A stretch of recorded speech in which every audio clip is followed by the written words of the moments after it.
प्रिया आणि अमोलच्या लग्नाला 10 दिवस झाले होते. घरात सगळ्यांना वाटायचं दोघं खूप आनंदात आहेत.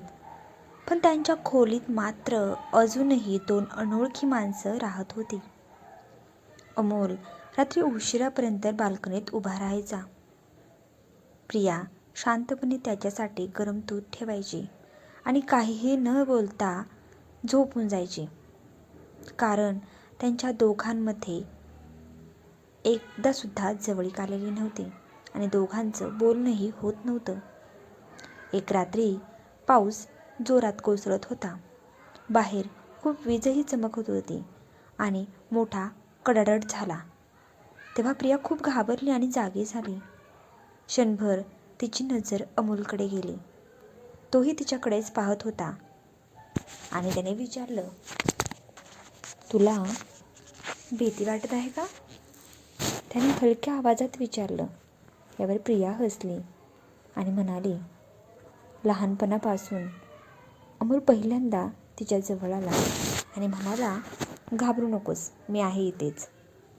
त्या 4 शब्दांनी प्रियाच्या मनात नकळत विश्वासाचं एक छोटंसं घर बांधलं. तिला खूप आनंद झाला होता या गोष्टीचा, कारण तिला वाटलं भीतीने तरी आम्ही दोघं क्षणभरासाठी जवळ आलो. ती काही बोलली नाही, फक्त त्याच्या डोळ्यात पाहत राहिली. त्या नजऱ्यात हजारो न बोललेले शब्द होते आणि त्या रात्री अमोलने पहिल्यांदाच तिचा हात आपल्या हातात घेतला होता.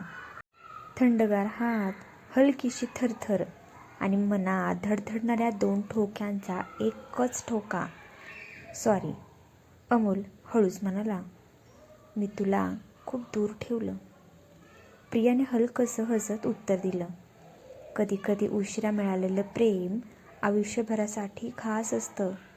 हे ऐकताच अमोलच्या ओठांवर नकळत स्मित उमटलं. त्या रात्री त्याने तिचा हात सोडला नाही. खिडकीबाहेर पाऊस बरसत राहिला.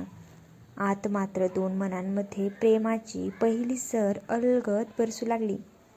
दुसऱ्या दिवशी सकाळी अमोल ऑफिसला जाण्याच्या तयारीत होता. प्रियाने त्याचा शर्ट नीट केला. कॉलर सरळ करताना तिची बोटं नकळत त्याच्या हाताला स्पर्शून गेली. दोघेही काही क्षण शांत उभे राहिले. अमोलने तिच्याकडे पाहिलं. तिच्या चेहऱ्यावरचं निरागस हसू त्याच्या मनात कायमचं कोरलं गेलं. संध्याकाळी तो घरी आला तेव्हा त्याच्या हातात छोटंसं मोगऱ्याच्या गजऱ्याचं पूड होतं आणि तो म्हणाला, हे तुझ्यासाठी आणले. प्रियाने आश्चर्याने त्याच्याकडे पाहिलं आणि म्हणाली, माझ्यासाठी? हो, तुला मोगऱ्याचा सुगंध आवडतो ना? ती गालातल्या गालात हसली. प्रियाच्या डोळ्यात आनंद चमकला. तिने गजरा केसात माळला आपल्या. त्या सुगंधाने संपूर्ण खोली भरून गेली.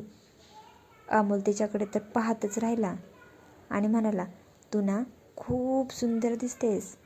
आणि हे ऐकताच प्रियाच्या गालांवर गुलाबी लाली पसरली.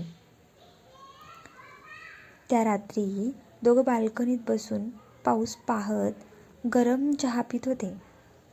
बोलणं कमी होतं, पण मन एकमेकांच्या खूप जवळ आलं होतं. रविवारची संध्याकाळ होती. अमोल प्रियाला शहराबाहेर एका शांत तलावाजवळ घेऊन गेला. म्हणाला, आज आपण दोघे बाहेर जाऊया. प्रिया म्हणाली, हो, काही हरकत नाही माझे. सूर्य मावळत होता. आकाश केशरी रंगांनी भरून गेलं होतं. दोघे शांतपणे चालत होते. अचानक अमोल थांबला. त्याने प्रियाचा हात अलगद आपल्या हातात घेतला. प्रिया, मी तुझ्यावर अन्याय केला. आणि ती हळूच म्हणाली, भूतकाळ बदलता येत नाही आपल्याला, पण भविष्य आपण सुंदर बनवता येतं ना आपल्याला. आणि तुमची मला जर साथ असेल तर आपण आपलं भविष्य खूप सुंदर बनवू. अमोलच्या डोळ्यात पाणी आलं. मी त्या जुन्या आठवणींमध्ये अडकून होतो, पण आता मला समजलं आहे की खरं प्रेम माझ्यासमोरच उभं होतं. प्रियाने हळूच त्याच्या खांद्यावर डोकं टेकवलं. गार वारा वाहत होता.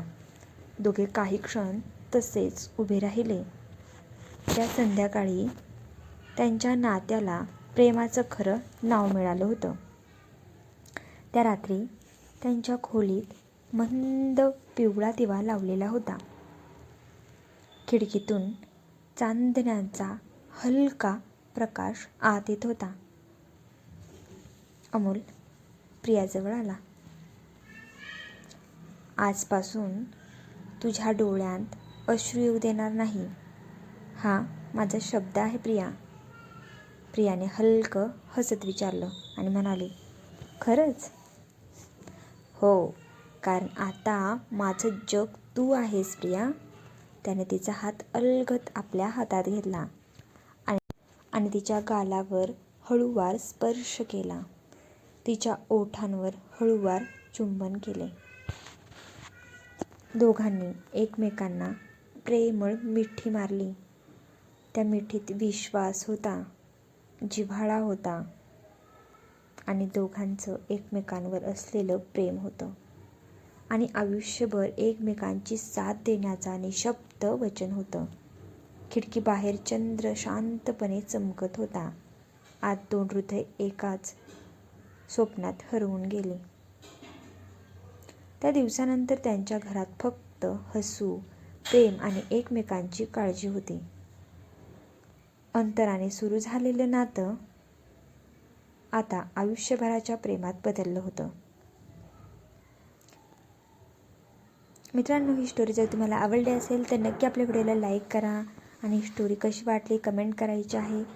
भेटूया आपण अशाच नवीन व्हिडिओमध्ये. तोपर्यंत सर्वांना माझ्याकडून नमस्कार आणि आजची स्टोरी कशी वाटली ते कमेंट करून मला नक्की कळवा. चलो बाय बाय.